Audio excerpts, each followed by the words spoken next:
Dear students, medical surgical nursing के प्यारे विद्यार्थियों, लीवर कैंसर हमारा टॉपिक है आज का। और लीवर कैंसर सेकेंड ईयर और थर्ड ईयर बीएससी नर्सिंग दोनों के लिए कॉमन टॉपिक है, राइट। सेकेंड ईयर के अंदर गैस्ट्रो इंटेस्टाइनल सिस्टम के अंदर लीवर रिलेटेड डिसऑर्डर्स में लीवर कैंसर हमको पढ़ना होता है, और थर्ड ईयर के अंदर ऑन्कोलॉजी यूनिट के अंदर लीवर कैंसर को हमें पढ़ना होता है। दोनों के अंदर सेकेंड ईयर हो या थर्ड ईयर हो, दोनों के अंदर क्वेश्चन एक जैसे ही बनते हैं। क्वेश्चन आपके इस तरह से बनेंगे कि what is the liver cancer, define the liver cancer, right? Define the liver cancer, write down the etiology of liver cancer, what are the causes of liver cancer, write down the signs and symptoms of liver cancer, right?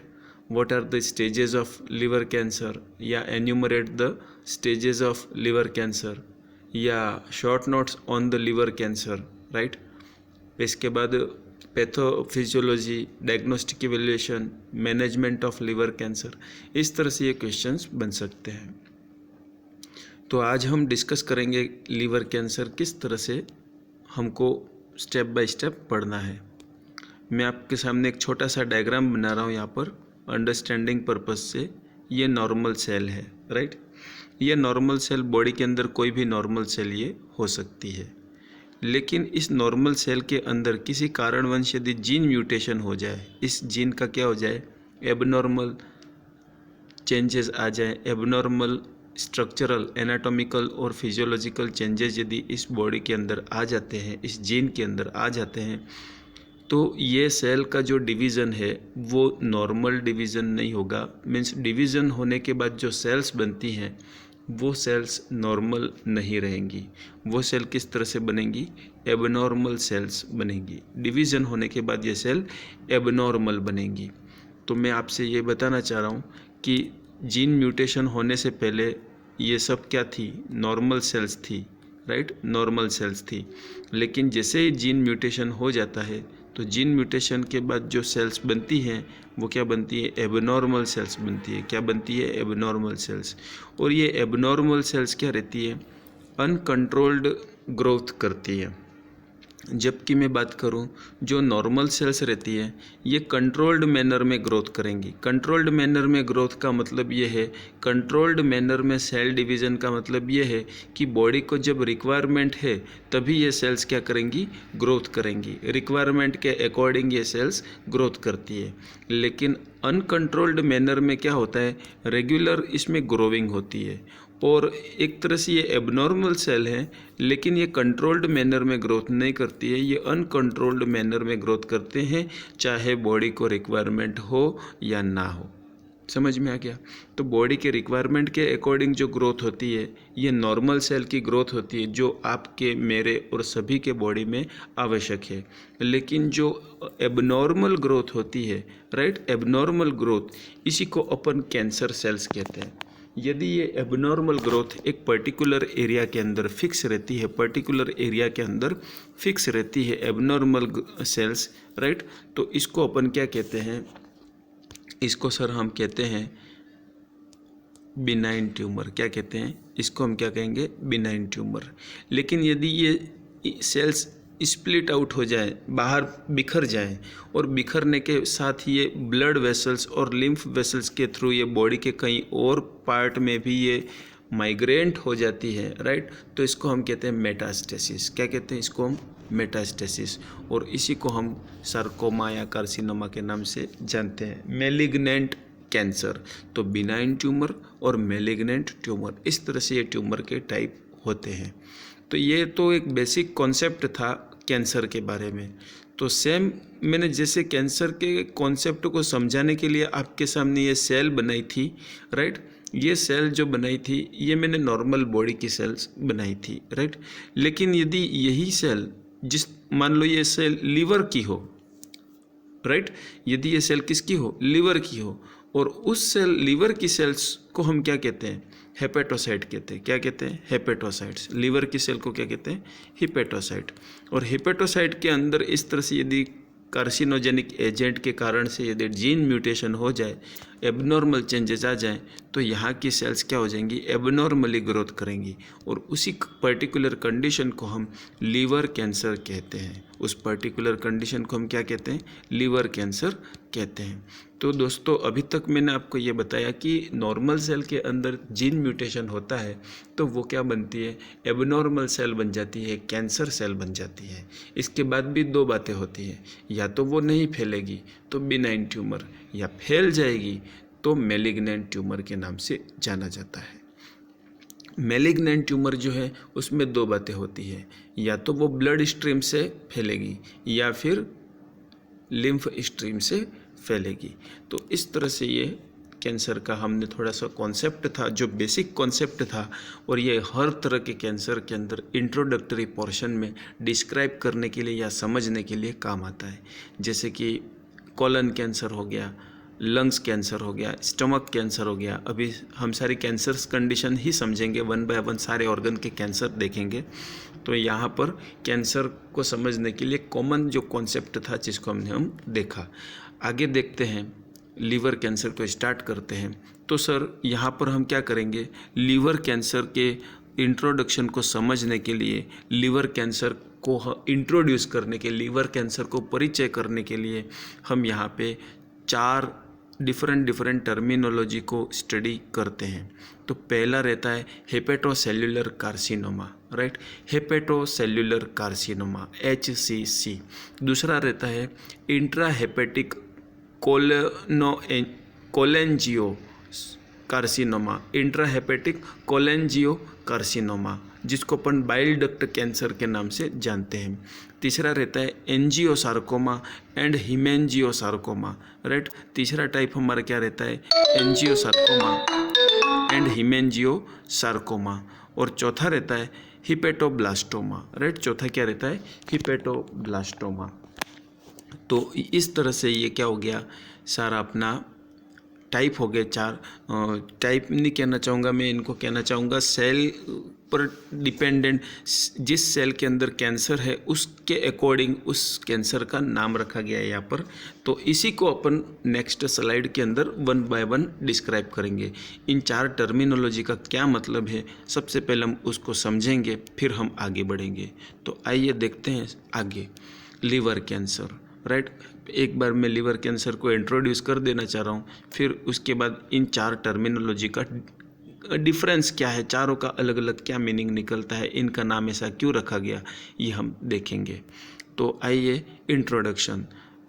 यदि कोई आपसे कहे कि आप liver cancer के बारे में क्या जानते हैं, तो आपको सीधा सा बोलना है कि सर मैं पहले लीवर के बारे में बता देना चाहूँगा कि लीवर के अंदर जो सेल्स रहती है उसको हम हेपेटोसाइट्स कहते हैं, राइट। आपकी दूसरी लाइन क्या रहेगी कि sir it is also type of the cell include that line its blood vessel and cell that line small tube in liver called bile duct. Liver के अंदर स्मॉल ब्लड वेसल्स भी रहती है और बाइल डक्ट भी रहती है। In blood vessels और इन बाइल डक्ट की जो लाइनिंग जो रहती है वहाँ पर भी सेल्स ये उनके चारों तरफ ये सेल्स पाई जाती हैं, जिसको अपन क्या कहते हैं, हेपेटोसाइट सेल्स कहते हैं, राइट।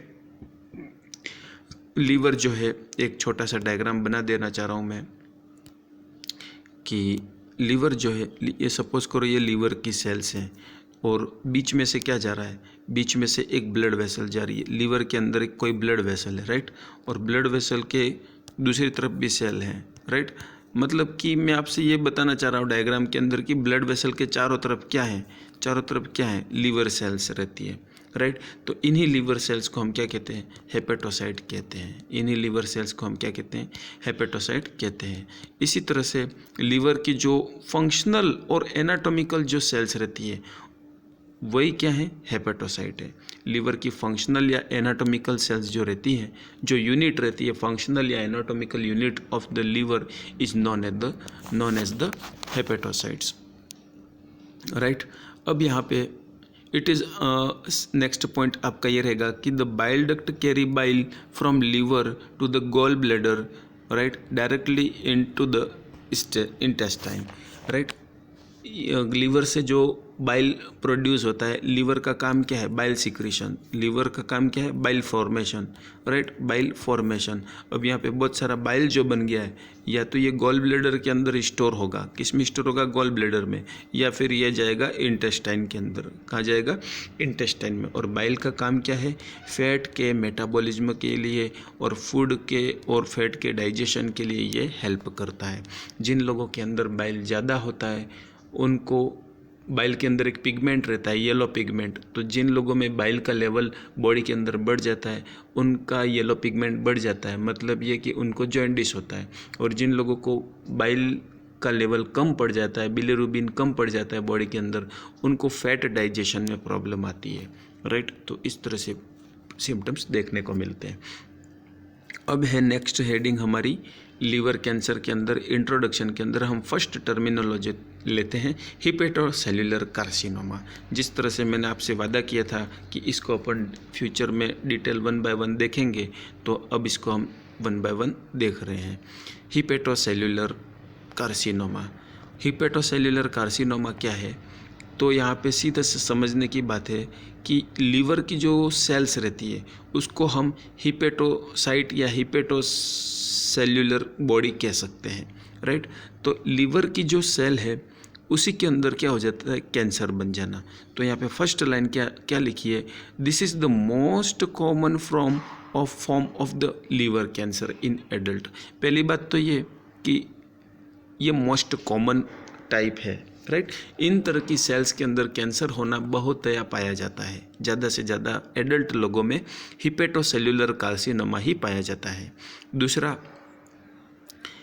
इसके अंदर डिफरेंट ग्रोथ पैटर्न होते हैं, राइट। हिपेटोसेल्युलर कार्सिनोमा के अंदर अलग अलग तरीके से पैटर्न रहते हैं जो ग्रोथ करते हैं, मतलब कि अलग अलग पैटर्न से ग्रोथ होती है, राइट। इसके बाद नेक्स्ट है some benign as a single tumour that grow larger. इसका मतलब ये है कि कुछ ट्यूमर्स जो रहते हैं वो बिनाइन रहते हैं, नहीं फैलने वाले रहते हैं, जिनको हम सिंगल ट्यूमर के नाम से जानते हैं, और ये बढ़ सकते हैं, ग्रो करके ये बढ़ते जाते हैं, अपनी ही जगह पर रहते हैं लेकिन बढ़ते जाते हैं। तो इस तरह से ये इसका मीनिंग हो गया। Only late in the disease does it spread to the part of liver. का मतलब ये है कि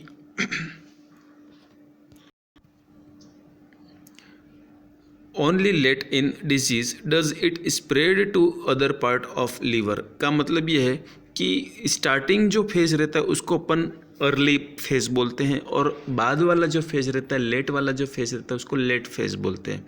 तो स्टार्टिंग में तो ये सिंगल ट्यूमर रहता है, लेकिन लेट के अंदर क्या होता है? It spread to the other part of the liver. Starting के अंदर तो ये बिनाइन एरिया में रहेगा, बिनाइन अपने एक सीमित परिधि में रहता है, लेकिन धीरे धीरे जब ये प्रोग्रेस कर जाए और ये ब्लड स्ट्रीम, लिम्फ स्ट्रीम के थ्रू यदि स्प्रेड आउट हो, तो ये other part of the liver के अंदर भी ये स्प्रेड हो जाता है। तो इसीलिए इन्होंने ये सेंटेंस लिखा है। आगे, the second type seems to start mainly small nodule throughout the liver, not just a single tumour. जब सेकेंड टाइप जब आता है इसका, जब ये स्प्रेड हो जाता है, राइट, स्मॉल कैंसर नोड्यूल्स बन जाता है, तो ये सिंगल ट्यूमर के नाम से नहीं जाना जाता है, क्योंकि पहले ये एक जगह पे हो चुका है, फिर ये दूसरी जगह फैल चुका है। तो जो बिगनिंग में जो ट्यूमर रहता है उसको बिनाइन ट्यूमर कहते हैं, उसको प्राइमरी ट्यूमर कहते हैं, और जब ये स्प्रेड होकर दूसरी जगह पे भी जाके यदि कैंसर बनाता है तो वो सेकेंडरी ट्यूमर कहलाता है, तब वो सिंगल ट्यूमर नहीं कहलाएगा, right. This is seen most often in people with cirrhosis. ऐसे पर्सन जिनको सिरोसिस की प्रॉब्लम है, पिछली क्लासेस में सेकेंड ईयर्स वालों के लिए एक क्लास थी पिछली कि सिरोसिस क्या है, लीवर सिरोसिस। तो लीवर सिरोसिस रिलेटेड जो डिजीज़ कंडीशन रहती है उसके अंदर में टिश्यू के इरिटेशन होने के कारण से वो कैंसर के रूप ले सकते हैं, राइट। तो कैंसर, लीवर कैंसर भी उसमें हो सकता है। तो मोस्ट कॉमन पीपल के अंदर लीवर सिरोसिस जो है वो बड़ा कारण माना जाता है, किसके लिए? लीवर कैंसर के लिए। And the most common pattern seen in United state. United state में इसके पैटर्न ज़्यादा देखने को मिलते हैं। तो ये पिछली स्लाइड में इसमें तो हमने ये देखा कि हिपेटोसेल्युलर कार्सिनोमा क्या है। लीवर की एक सेल्स रहती है जो कि एडल्ट में होती है और इसके अंदर ग्रोथ के डिफरेंट पैटर्न रहते हैं। सिंगल लेट फेज के अंदर ये other part of the liver के अंदर स्प्रेड होता है। सेकंड है intrahepatic cholangiosarcoma. Cholangiosarcoma, chole is related to the bile duct, right. Chole is related to the gall bladder, chole is related to gall bladder. Angio is related to the blood vessel या किसी तरह की vessel. Carcinoma का मतलब है cancer. तो यहाँ पे जो बाइल डक्ट जो है, बाइल डक्ट है उसके अंदर कैंसर बनना, उसी के लिए मेडिकल टर्मिनोलॉजी क्या रहती है, कोलोएंजियोसार्कोमा या कार्सिनोमा, कोलोएंजियोसार्कोमा। देखेंगे डिस्क्रिप्शन क्या है इसका। About 10 to 20% of the cancer that starts in the liver are intrahepatic कोलोएंजियोसार्कोमास। मतलब कि बहुत मात्रा में कौन से कैंसर पाए जाते हैं, ये पाए जाते हैं। कौन से, ये वाले जो कि 80% पाए जाते हैं। और ये जो हैं वो 10 से 20%, लीवर कैंसर के अंदर 10 से 20% ये पाए जाते हैं। लीवर कैंसर में ये 10 से 20% मात्रा में पाते हैं।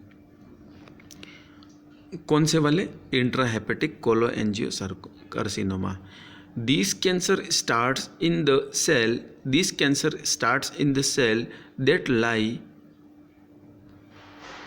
that line the small bile duct tube within the liver। ये लीवर है, राइट। ये क्या हो गया, लीवर हो गया। और लीवर के अंदर जो बाइल डक्ट रहती है, बाइल डक्ट के अंदर जो लेयर रहती है, वहाँ की सेल के अंदर क्या हो जाना, कार्सिनोमा बनना। और वो जब स्प्रेड होगा तो वो बाइल डक्ट के अंदर स्प्रेड होगा, राइट। तो इसीलिए इसको अपन इंट्राहेपेटिक कोलोएंजियोकार्सिनोमा के नाम से जानते हैं। एक और डायग्राम में आपको बता देना चाह रहा हूँ, राइट। जैसे कि सपोज डायग्राम के लिए हमने प्लेन एरिया लिया है, ठीक है। ये हो गया जैसे लीवर हो गया, राइट। और लीवर से मैंने आपको बताया कि बाइल डक्ट निकलती है, यहाँ से ये बाइल डक्ट निकली और ये गॉल ब्लैडर के अंदर गई, राइट। तो ये जो बाइल डक्ट है इसके भी दो पार्ट रहते हैं। जो लीवर के अंदर रहता है उसको अपन इंट्राहेपेटिक बाइल डक्ट कहते हैं, और जो लीवर के आउटसाइड रहता है उसको अपन एक्स्ट्रा हेपेटिक बाइल डक्ट कहते हैं। तो इंट्राहेपेटिक बाइल डक्ट के अंदर यदि कैंसर है, राइट, इसीलिए इसको अपन क्या कहते हैं, इंट्राहेपेटिक कोलोएंजियोकार्सिनोमा, इंट्राहेपेटिक कोलोएंजियोकार्सिनोमा, राइट। तो इस तरह से अपने को समझना है, इस तरह से इसका मीनिंग है सेकंड वाला कि intrahepatic cholangiocarcinoma. The most cholangiocarcinoma however actually starts in the bile duct outside the liver। Most of जो कोलोएंजियोकार्सिनोमा जो रहते हैं वो एक्चुअली कहाँ से स्टार्ट होते हैं, outside the bile duct, outside the liver. Bile duct के अंदर कैंसर स्टार्ट तो होते हैं लेकिन वो लीवर के बाहर की तरफ से स्टार्ट होते हैं। आगे बढ़ेंगे। Next, angiosarcoma and hemangiosarcoma. Angiosarcoma और हिमेंजियोसार्कोमा का क्या मतलब है, तो यहाँ पे angiosarcoma is related to the blood vessel, sarcoma in the blood vessel, and hemangiosarcoma, right. तो यहाँ पे दोनों का अपन देख लेते हैं। These are the rare cancer that begins in the cell lining the blood vessel of the liver. Liver की ब्लड वेसल को लाइनिंग करने वाली सेल्स में कैंसर बनना क्या कहलाता है, एंजियोसार्कोमा। लीवर की ब्लड वेसल में लाइनिंग करने वाली, लाइन में रहने वाली जो सेल्स हैं उनके अंदर कैंसर बनना क्या कहलाएगा, angiosarcoma. The people who have been exposed to vinyl chloride, ये वेनाइल क्लोराइड से जो लोग एक्सपोज्ड रहते हैं, वेनाइल क्लोराइड जिन लोगों के संपर्क में आता है, राइट, या फिर थोरियम डाइऑक्साइड के संपर्क में जो लोग रहते हैं उनको इस तरह के एंजियोसार्कोमा बनने के चांसेस ज़्यादा रहते हैं। तो तीसरा हमने क्या देखा, एंजियोसार्कोमा और हिमेंजियोसार्कोमा। आगे देखते हैं हेपेटोब्लास्टोमा। हिपेटोब्लास्टो का मतलब क्या रहता है? हिपेटोब्लास्ट सेल्स जो रहती है उनके अंदर cancer. This is a very rare kind of the cancer that develops in the children. ये बहुत ही कम मात्रा में होने वाले कैंसर हैं। इस टाइप के जो कैंसर है वो बहुत कम मात्रा में होने वाले हैं, जो कि यूजुअली किसके अंदर होते हैं? चिल्ड्रन के अंदर होते हैं। और usually those who are younger than 4 years, जिनकी उम्र 4 साल से कम है, उन बच्चों में क्या पाया जाता है? हिपेटोब्लास्टोमा के चांसेस रहते हैं, राइट। और ये एक तरह से फैटल लीवर सेल्स के कैंसर के बराबर रहता है, उसके जैसा ही रहता है, लेकिन बच्चों में पाया जाता है। About 2 to 3 children within this tumor are treated successfully with the surgery and chemotherapy. All the tumors harder to treat the heavy that spread outside the liver. इन तरह के जो अबाउट 2 to मतलब ये कि 2 out of 3 चिल्ड्रंस का मतलब ये है कि 3 बच्चों में से 2 बच्चे ऐसे हैं जो सर्जिकल या कीमोथेरेपी के थ्रू ट्रीटमेंट इनका संभव है। बाकी एक बच्चा जो रहता है उसको कोई ना कोई कॉम्प्लिकेशन हो जाता है और उसका ट्रीटमेंट नहीं हो पाता है। तो ये इसका सर्वाइवल रेट के बारे में था। आगे बढ़ेंगे। Hepatic adenoma. अब डियर स्टूडेंट्स, हेपेटिक एडिनोमा का मतलब ये है, एडिनो यहाँ पे लिखा है adeno, right. Adeno is related to the gland, adeno is related to the gland, glandular cell और सिक्रेटिंग सेल्स या ग्लैंडुलर सेल्स के लिए अपन एडिनो वर्ड यूज़ करते हैं। और आप सभी को पता है, क्या पता है कि लीवर जो है बॉडी का लार्जेस्ट ग्लैंड है। लीवर क्या है? बॉडी का largest gland of the body is liver, right. और largest endocrine gland of the body is thyroid gland, right. Endocrine largest gland कौन सी है? थायराइड ग्लैंड है। और यदि ग्लैंड पूछा जाए तो लीवर है। लीवर मेटाबॉलिज्म भी सबसे ज़्यादा करता है, राइट। लेंगे 1 by 1 सेंटेंस को लेंगे हम। Hepatic adenoma is a benign tumour. Hepatic adenoma मतलब कि ग्लैंडुलर सेल के अंदर ट्यूमर बन जाना, that is called hepatic adenoma. यदि कोई लीवर है, लीवर के अंदर सिक्रेटरी सेल्स जो हैं, जो बाइल सिक्रेशन का काम करती हैं, उन सेल्स के अंदर यदि ट्यूमर बन जाना कहलाएगा हेपेटिक एडिनोमा कैंसर। या फिर अपन कहेंगे oma is word related to the over growth. आप सभी को पता है ओमर इज रिलेटेड, तो सिक्रेटरी सेल्स का अनकंट्रोल्ड ग्रोथ होना एडिनोमा कहलाएगा। और लीवर सेल की सिक्रेटरी सेल्स का अनकंट्रोल्ड ग्रोथ होना, एबनॉर्मल ग्रोथ होना क्या कहलाएगा? Hepatic adenoma. Hepatic adenoma is a benign tumour that starts from hepatocytes. ये एक तरह का ऐसा कैंसर है जो बिनाइन कैंसर है, लेकिन ये हेपेटोसाइट्स से स्टार्ट होता है। हेपेटोसाइट्स क्या हैं? The main type of the liver है। हेपेटोसाइट्स क्या हैं? Main type of liver cells. Liver cell का मुख्य प्रकार है एक तरह से, उसको अपन कहते हैं hepatocytes. The most cause no symptoms and do not need treatment, but some eventually cause symptom such as pain, lump in abdomen और ब्लड लॉस, राइट। ये इसके मोस्ट कॉमन सिम्टम हैं। मैं फिर से रिवाइज कर दे रहा हूँ। पेन और लंप इन एब्डोमेन, या तो पेन होना या फिर लंप बन जाना, मास बन जाना, राइट। एक गुच्छा बन जाना एब्डोमेन के अंदर, स्टमक एरिया के आसपास, या फिर ब्लड लॉस हो जाना, राइट। तो इस तरह से ये क्या होता है? सिम्टम होते हैं। किसके होते हैं? हेपेटिक एडिनोमा के। Because there is a risk that tumor could rupture and small risk that could eventually develop into the liver cancer, most experts will use advanced surgery। का मतलब ये है कि लीवर सेल्स यदि इसके अंदर स्मॉल कैंसर यदि है, राइट, तो कोई दिक्कत नहीं है, वो धीरे धीरे ट्यूमर बनेगा, उसमें टाइम लगेगा, तब तक उसका ट्रीटमेंट हम सर्जरी या कीमोथेरेपी के थ्रू कर सकते हैं। लेकिन यदि वो कैंसर जो है, वो ट्यूमर जो है, वो यदि प्रोग्रेस करेगा, धीरे धीरे यदि वो बढ़ता जाएगा, राइट, बढ़ता जाएगा, तो क्या होगा कि उसको सर्जिकली रिमूव करना पड़ेगा लार्ज सर्जरी, बड़ी सर्जरी करनी पड़ेगी। और लॉब ऑफ द लीवर के लॉब को रिमूव किया जाता है इसके अंदर, राइट। तो जितना जल्दी हो, जितना कम स्टेज पर है, स्टेजेस पढ़ेंगे आगे, स्टेजेस आने वाली हैं, तो कम स्टेज पर ही डायग्नोस कर देना ही क्या है, बेस्ट ट्रीटमेंट के लिए एक स्टेप होती है। लीवर कैंसर का कॉजेस क्यों होता है लीवर कैंसर?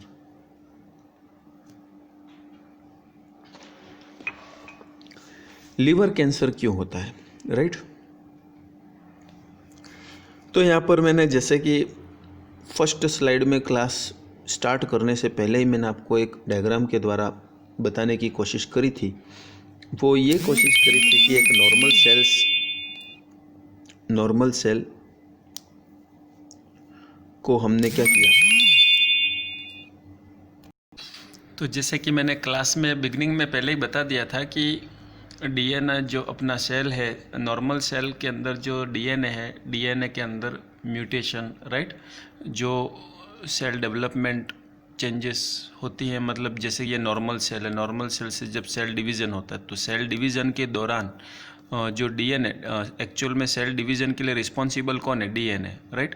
तो डीएनए ही डिसाइड करता है कि सेल को किस तरह से डिवाइड करना है और सेल का नेचर क्या रखना है, सब डिसाइड कौन करता है, डीएनए करता है।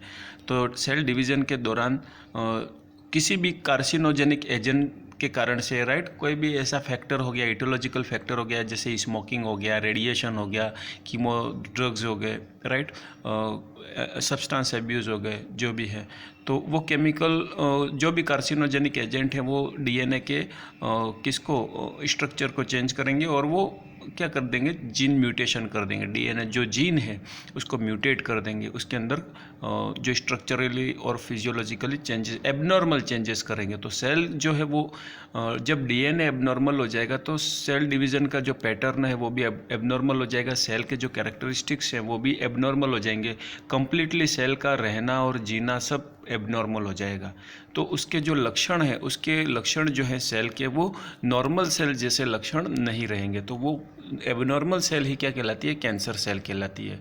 तो ये बेसिक इसका एक जो कॉजेटिव अपन कॉज इसको अपन समझ सकते हैं। बाकी जो इस कॉज को ट्रिगर करने वाले, कॉज को इस तरह के कॉज को बढ़ावा देने वाले जो फैक्टर हैं वो रिस्क फैक्टर में गिने जाते हैं। जैसे कि कार्सिनोजेनिक एजेंट जो हैं, स्मोकिंग हो गया, ड्रग्स एब्यूज़ हो गया, राइट, इस तरह से इन्फेक्शन, बहुत सारे कुछ जैसे कि ह्यूमन पेपिलोमा वायरस, राइट, कुछ बैक्टीरिया, कुछ इस तरह से पैथोजेंस भी रहते हैं जो कैंसर बनाने के लिए रिस्पॉन्सिबल है। तो अपन वापस पैराग्राफ पे जाते हैं। इसको जो चीज़ मैंने आपको यहाँ पर डायग्राम से अभी डिस्क्राइब करके बताया वही चीज़ इस पैराग्राफ में लिखी हुई है और आपको नोट्स में भी यही लिखना है।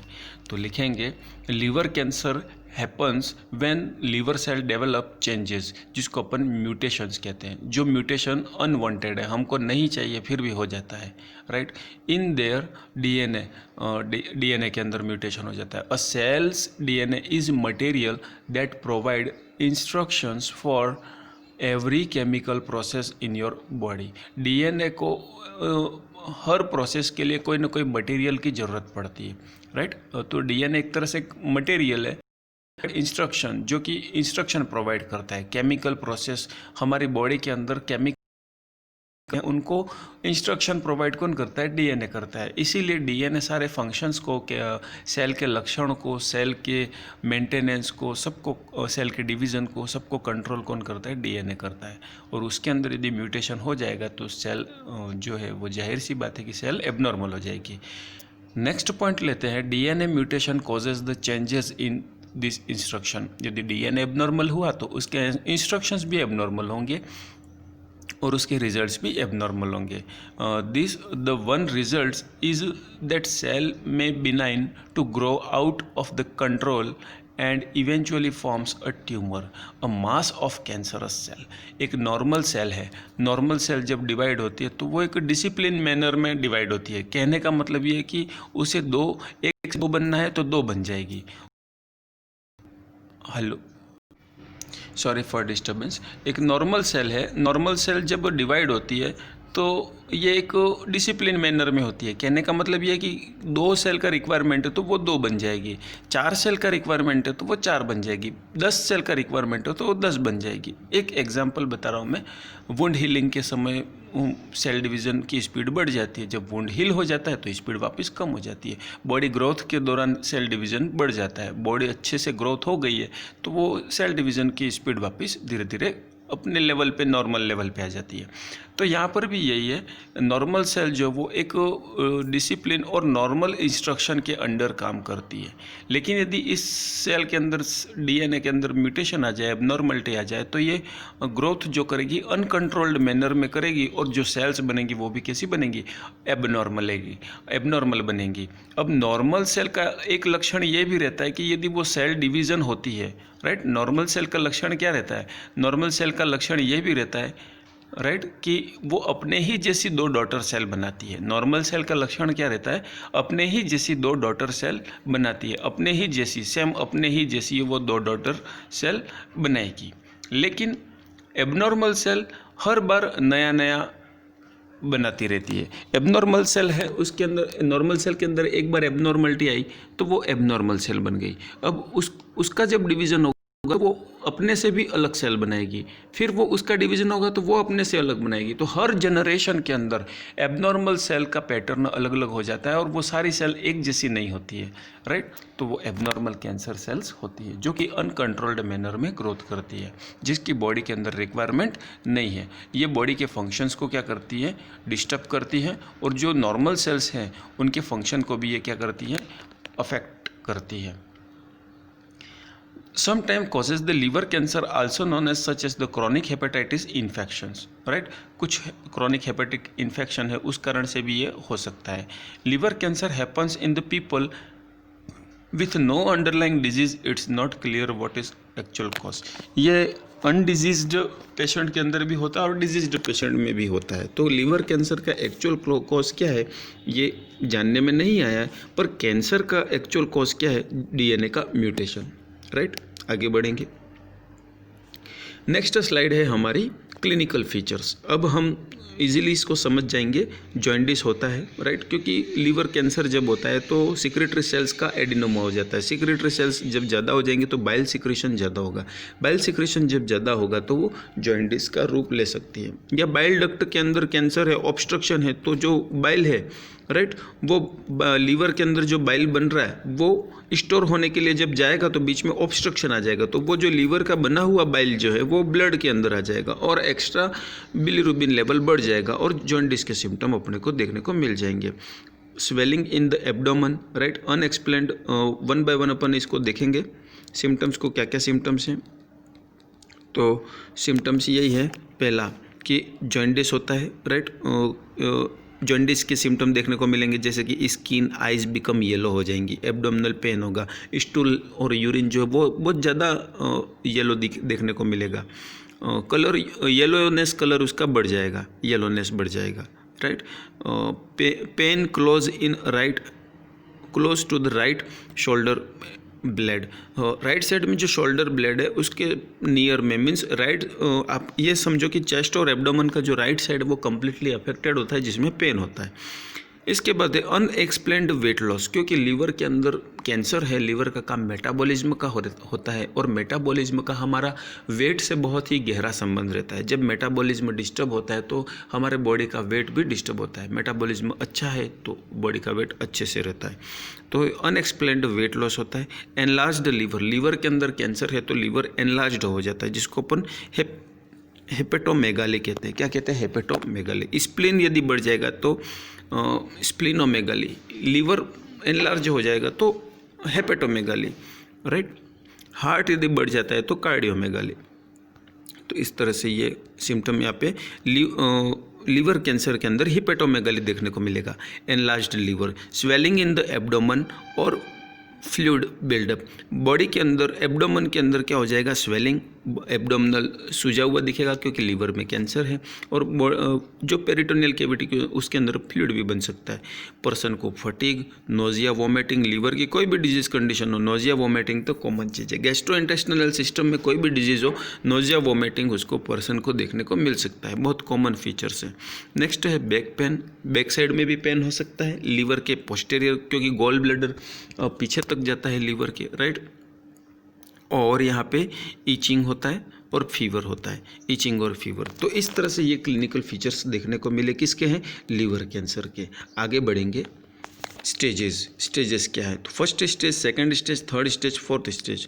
लीवर जिस तरह से ग्रोथ करता है स्टेजेस बढ़ती रहती है। स्टार्टिंग में लीवर कैंसर ऐसा रहता है, जब इसमें ग्रोथ करी तो वो सेकंड स्टेज में चला जाएगा, और ज़्यादा ग्रोथ करी थर्ड स्टेज में, और ज़्यादा ग्रोथ करी तो फोर्थ स्टेज में चला जाएगा। आइए देखते हैं वन बाय वन।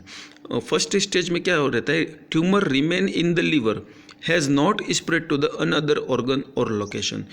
लीवर के, सिर्फ लीवर के अंदर ट्यूमर रहता है, लेकिन वो अनदर लोकेशन पे यदि वो ग्रोथ नहीं करता है, अपनी ही जगह पर ग्रोथ कर रहा है ईमानदारी से, तो उसको अपन कहते हैं स्टेज फर्स्ट। और स्टेज फर्स्ट में ही यदि हमको ट्यूमर का आइडेंटिफिकेशन हो जाए तो हम इसका सक्सेसफुली क्या ट्रीटमेंट कर सकते हैं। सेकंड है आइदर, सेकंड स्टेज में क्या होता है, either there are several small tumor that all remain in the liver और one tumor that has reached to the blood vessel. यदि लीवर के अंदर छोटे छोटे नोड्यूल बन जाएं और उसमें से एक नोड्यूल ब्लड वेसल के अंदर, लीवर की ब्लड वेसल में भी अफेक्ट करे, तो वो सेकंड स्टेज कहलाती है, राइट। थर्ड स्टेज, इसमें क्या होता है, there are the various large amount और one tumor that has reached a main large blood vessel. ये जो ट्यूमर है छोटे छोटे, वो बड़े बड़े ट्यूमर हो जाए, या तो बड़े बड़े ट्यूमर हो जाएं अंदर लीवर के अंदर ही, या फिर कोई एक बड़ा ट्यूमर लार्ज ब्लड वेसल को अफेक्ट करे, लार्ज ब्लड वेसल को अफेक्ट करे, तो वो थर्ड स्टेज कहलाती है।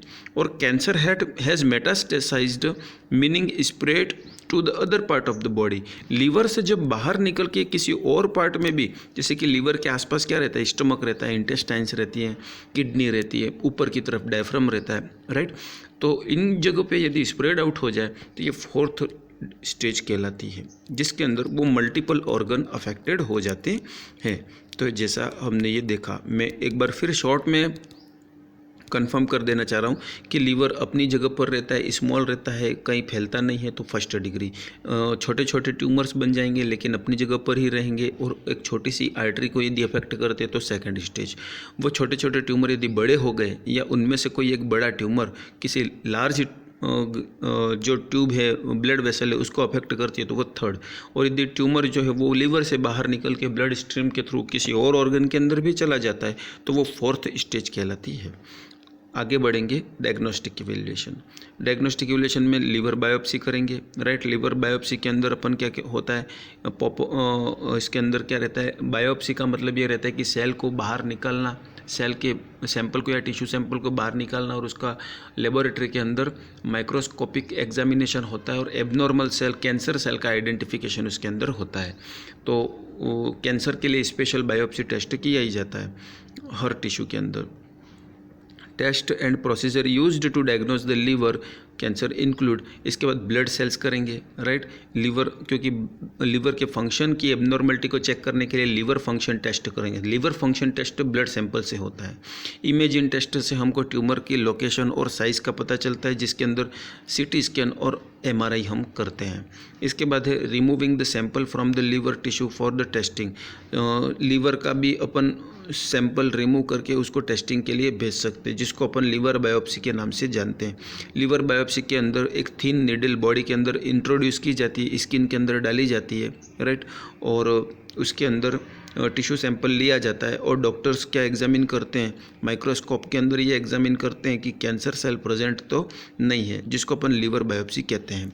फाइन नीडल एस्पिरेशन इसमें होता है, बिल्कुल फाइन नीडल लीवर साइड पर डाली जाती है, लीवर के टिश्यू में से सेल्स निकाली जाती हैं, और ये सैम्पलिंग लेबोरेटरी में डॉक्टर्स के द्वारा किया जाता है, जिसके अंदर एबनॉर्मल कैंसर सेल्स को आइडेंटिफाई किया जाता है।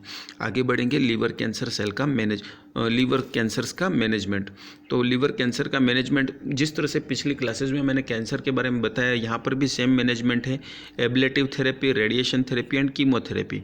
एब्लेटिव थेरेपी का मतलब ये रहता है कि वेव, रेडियो वेव या इलेक्ट्रोमैग्नेटिक वेव या हीट वेव, 3 तरह की वेव्स रहती है, या तो रेडियो वेव या इलेक्ट्रोमैग्नेटिक वेव या हीट वेव या अल्कोहल, राइट। ये directly on the tumour to shrink to prevent the growth. ये लीवर पर, सपोज करो ये लीवर है, लीवर पर इस तरह की वेव डाली जाती है तो ट्यूमर जो कैंसर सेल्स है वो श्रिंक हो जाएंगी, वो पास में हो जाएंगी, संकुचित हो जाएंगी, बिल्कुल एक छोटे से पॉइंट में वो इकट्ठे हो जाती है। फिर उसको अपन सर्जिकली रिमूव कर सकते हैं या डिस्ट्रॉय कर सकते हैं या उनको फ्रीज कर सकते हैं। तो destroying the tumour by freezing it is called which is called cyanocobalamin may also be possible.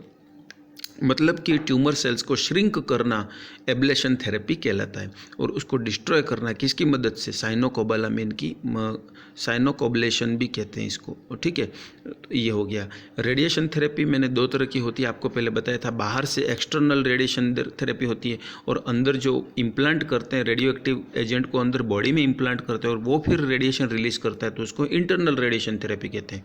External radiation therapy का दूसरा नाम टेलीथेरेपी है और इंटरनल रेडिएशन थेरेपी का दूसरा नाम ब्रेकीथेरेपी है। अब कीमोथेरेपी, कीमोथेरेपी में ऐसे केमिकल्स यूज़ किए जाते हैं जो कि कैंसर सेल्स को डिस्ट्रॉय करते हैं। पिछली क्लासेज में नहीं तो मैं आगे अभी बताऊंगा इस क्लास में या नेक्स्ट क्लास के अंदर कीमोथेरेप्यूटिक एजेंट क्या क्या है उनको भी अपन डिस्कस करेंगे।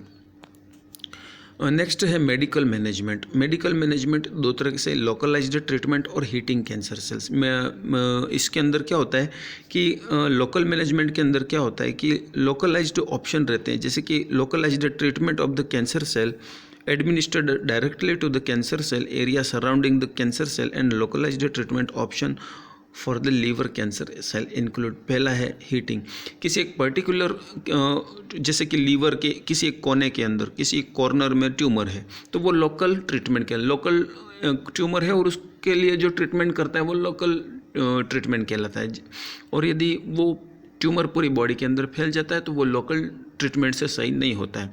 तो किसी पर्टिकुलर लोकल एरिया के अंदर ट्यूमर है तो उसको या तो लोकली रेडिएशन दो, लोकल उसी एरिया के अंदर रेडिएशन दो, या उसी एरिया में कीमोथेरेप्यूटिक एजेंट इम्प्लांट करो, राइट।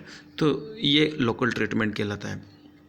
या उस पर्टिकुलर एरिया पर हीट दो या वेव दो या रेडिएशन दो, राइट। तो वो लोकलाइज्ड ट्रीटमेंट होता है। इसके अंदर एक एग्जांपल दिया है heating cancer cell, radio frequency isolation. तो ये वही चीज़ है जो यहाँ पर मेडिकल मैनेजमेंट के अंदर बताए। लोकल मतलब ये होता है कि पर्टिकुलर एरिया के अंदर ट्यूमर है तो उसी एरिया के अंदर अपने को क्या करना है, या तो रेडिएशन देना है ट्रीट करने के लिए, या उसी पर्टिकुलर एरिया में सर्जिकल रिमूव करना है, या फिर कीमोथेरेप्यूटिक एजेंट डालना है, या रेडियो एक्टिव एजेंट उसके अंदर इम्प्लांट करना है पर्टिकुलर एरिया में। ये लोकल ट्रीटमेंट कहलाता है। फ्रीजिंग कैंसर सेल्स, साइनोकोबलेशन का मतलब क्रायो एब्लेशन, वो पहले भी क्रायो एब्लेशन ही था। क्रायो एब्लेशन का मतलब ये है कि कैंसर सेल्स को फ्रीज कर देना। फ्रीज कर देंगे तो क्या होगा कि वो ग्रोथ नहीं करेंगी, राइट।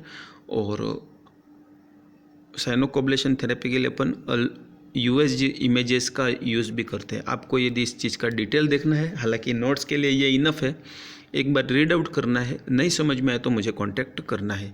और यदि ये जो भी प्रोसीजर्स हैं बहुत इंटरेस्टिंग प्रोसीजर हैं, अपने पास समय की कमी रहते हुए अपन इसको डिस्कस नहीं कर सकते डिटेल में, पर यदि आपको डिटेल देखना है तो आपको बहुत सारे ऑनलाइन वीडियो दिख जाएंगे, एनिमेटेड वीडियोस वगैरह आप देख सकते हैं सारे प्रोसीजर्स के, तो वो देख लेना आप।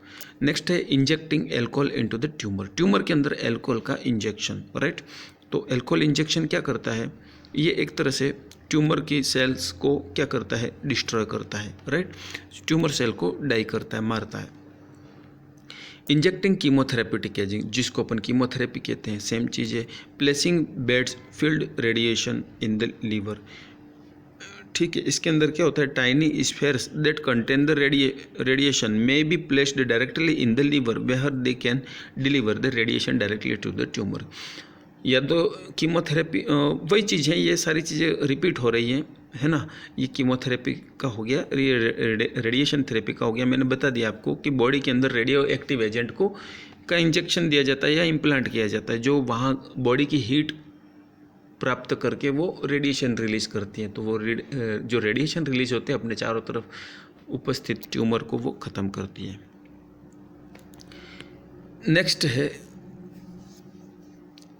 कॉम्प्लिकेशन। तो कॉम्प्लिकेशन के अंदर यही देखना है कि अपन के अंदर कोचेक्सिया होता है, राइट। इसका ये होमवर्क है, क्या मीनिंग है ये आपको निकालना है। कोचेक्सिया क्या है, राइट। वेरिसियल ब्लीडिंग, ट्यूमर रप्चर हो सकता है, ब्लीडिंग इनटू द पेरिटोनियम हो सकता है, और हिपेटिक फेलियर, लीवर फेल हो सकता है, राइट। और जिस तरह से ट्यूमर ग्रोथ करता है उस तरह से सिम्टम भी ग्रोथ हो सकते हैं। ये सारे कॉम्प्लिकेशन हैं। और आपको नेक्स्ट क्या करना है, ये नोटिस ध्यान में रखना है कि आप यदि क्लास अटेंड करते हो, आज मैं यदि इस वीडियो को यूट्यूब पर अपलोड करता हूँ, तो आज का दिन और कल का दिन, 2 दिन के अंदर आपको क्या करना है, क्लास को अटेंड कर लेना है और अपनी अटेंडेंस के लिए मैसेज कर लेना है, राइट। ताकि मुझे भी प्रॉब्लम नहीं हो कि कितने दिन पुराने की क्लास का मैसेज आपने कब किया है, तो वो सारा मॉनिटरिंग करना थोड़ा डिफ़िकल्ट होता है। इसलिए यहाँ पर एक सीधा सा रूल है, आज वीडियो अपलोड हो चुका है, आज आप देख सकते हो क्लास को तो बहुत अच्छी बात है, नहीं देख सकते हो तो कल का दिन और आपके पास है। 2 दिन के अंदर तो आप क्लास को देख लें कम से कम, और उसका रिप्लाई जो है, उसका अटेंडेंस के लिए जो फीडबैक है आपका, वो मुझे मैसेज में, टेक्स्ट मैसेज या व्हाट्सएप मैसेज पर आप मैसेज करें, राइट। तो अभी तक तो अटेंडेंस के लिए आपको यही करना है। आगे का अटेंडेंस का क्या कैसे रहता है मैं आपको गाइड करता रहूँगा, और इसी तरह से आपको सारी क्लासेस देखनी है, नाम और नाम के साथ आपका टॉपिक, ताकि मुझे ये पता चले कि आपने कौन से टॉपिक की क्लास अटेंड करी है। उसके अकॉर्डिंग मैं अपने रजिस्टर में उसको ऑफलाइन एंट्री करता रहूँगा। तो within 48 hours from uploading time on YouTube पर जब मैं क्लास अपलोड करता हूँ, आपको जब नोटिफिकेशन मिल जाता है, राइट, मैं जब अपलोड करता हूँ इंस्टेंटली, इमीडिएटली आपको मैं नोटिफाई कर देता हूँ, और उसको लेके 48 घंटे के अंदर कभी भी आप क्लास को देख लें समय निकाल के, राइट। और अटेंडेंस के लिए क्या करना है, आपको नेम और टॉपिक के साथ मुझे इस नंबर पर क्या करना है, मैसेज करना है। एनी क्वेश्चंस के लिए भी आप कांटेक्ट कर सकते हैं। All the best.